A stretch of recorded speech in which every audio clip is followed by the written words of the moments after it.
If you've tried AI art and thought to yourself, why does this look weird? Or this doesn't look like what I imagined, I can almost guarantee you made this one mistake. I'm Bonnie, and I'm coming at you from that PLR shop, and we talk about how digital creators can improve their systems, improve their offerings, and market what it is that they're making. Let's talk about the mistake that we're probably making. The important thing I want you to hear right away is this: the problem is not you, okay? It's not that you picked the wrong tool, and it's definitely not that AI art isn't for you. Not everybody starts out perfect. In fact, most people don't. This is a very common beginner mistake, and once you understand it, AI art becomes dramatically. A lot of people quit AI art too early. They try it once or twice, they don't love the results, and they assume something like, I'm bad at this, or this is too complicated, or even other people just get it and I don't.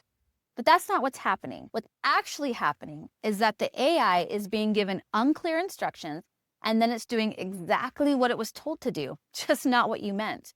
And a lot of these programs actually have in place where you give it a prompt and they will make their own magic prompt, which means they'll take what you said and their AI LLM system will actually describe it the way that they think you want it to look. This matters even more if you're a digital creator.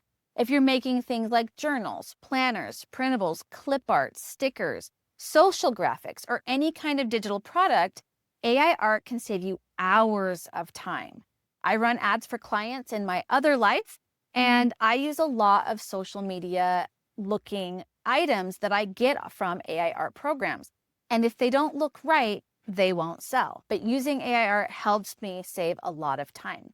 But again, only if you use it the right way. So let's talk about the number one mistake beginners make with AI art. And this is most likely you because I guarantee it was me. We are too vague.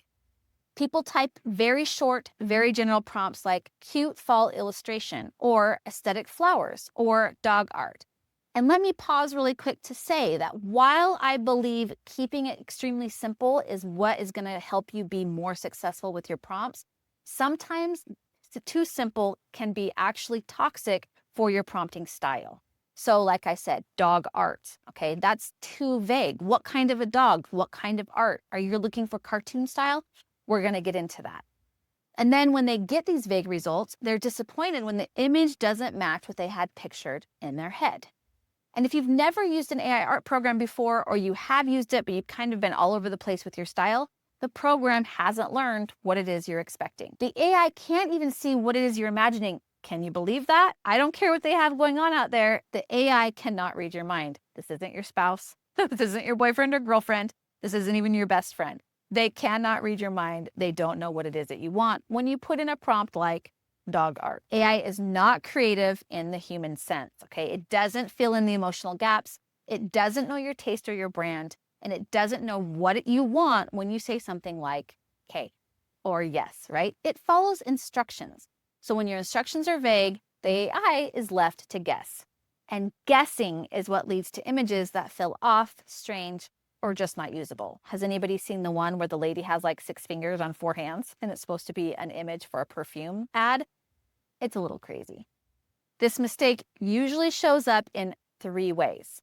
The first is being vague about the subject, okay? If you don't clearly describe what you want, the AI has way too much freedom and the result often feels random. And then you're left wondering what it is you did wrong.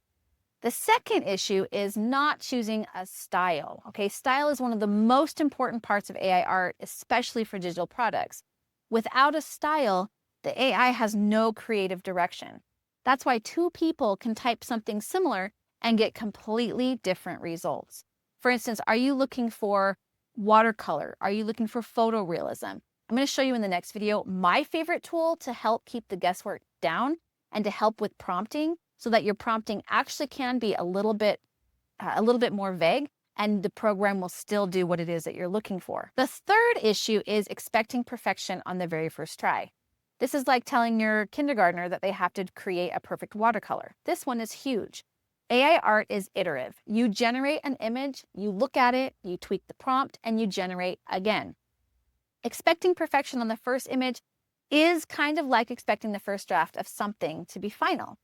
I'm an author in another world, and I never put out my first draft ever because it always needs to be edited, tweaked, and adjusted. That's exactly what you do with AI. And that's not how this works. It's like you don't want to go into this, right, with your draft being the first one. Now, here's the good news. The fix for all of this is actually very simple.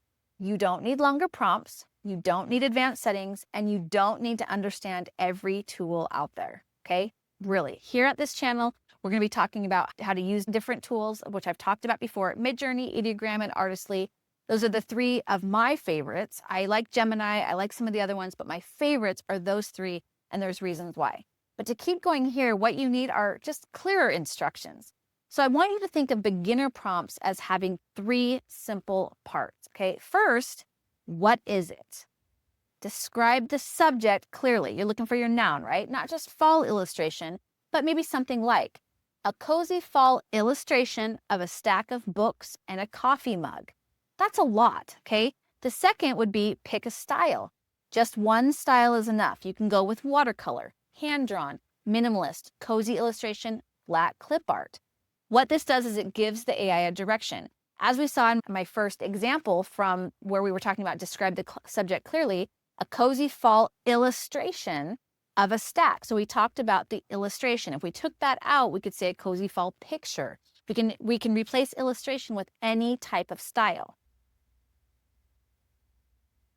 And then the third one is we're going to add a purpose. Tell the AI what the image is for. This is for a journal cover. This is for digital stickers. This is for social media, for a printable product. That one line alone makes a huge difference, especially if you're creating things to sell or to market. For instance, if I say I'm looking for a pattern for wrapping paper, it's going to give me something different than if I say I'm looking for a pattern for a journal cover, because it knows what you're looking for that specific merchandise, okay? And when you add style, mood, and purpose, you're no longer being vague. You're actually being more clear, probably even clearer than the program needs you to be, but that is still a simple way. And clarity is what makes AI art work. This is especially important for digital creators and marketers. AI art isn't just about making something pretty, guys. It's about consistency, branding, and speed. Also, clarity. When your images match your product, your audience, and your message, everything works better and everything works together. Your product listings look more cohesive, your marketing graphics feel intentional, and your brand starts to make sense, okay? Everything that you're creating is easier to sell. And that is when AI art becomes a business tool instead of just something fun to experiment with. I also want to set realistic expectations here, okay? You are going to generate images you don't use, you are going to tweak prompts, and you are going to try different styles. This is good. Experimentation is good, and that's normal. This is just like trying to copyright, okay? The goal at the beginning is not perfection. The goal is comfort and confidence. You don't need better tools. You need clearer instructions.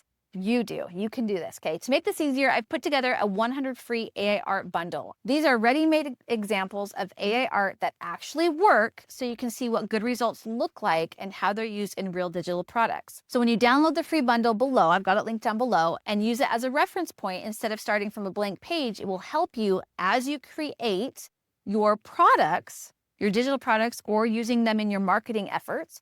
You will see exactly how easy it is to use AI art because you didn't have to go make them for yourself, okay? Once you're ready for that, if you want fresh, themed AI art every month that's already done for you, that's exactly what the AI Art Club is for. We even take requests, and I teach you exactly how to use these things on a monthly basis.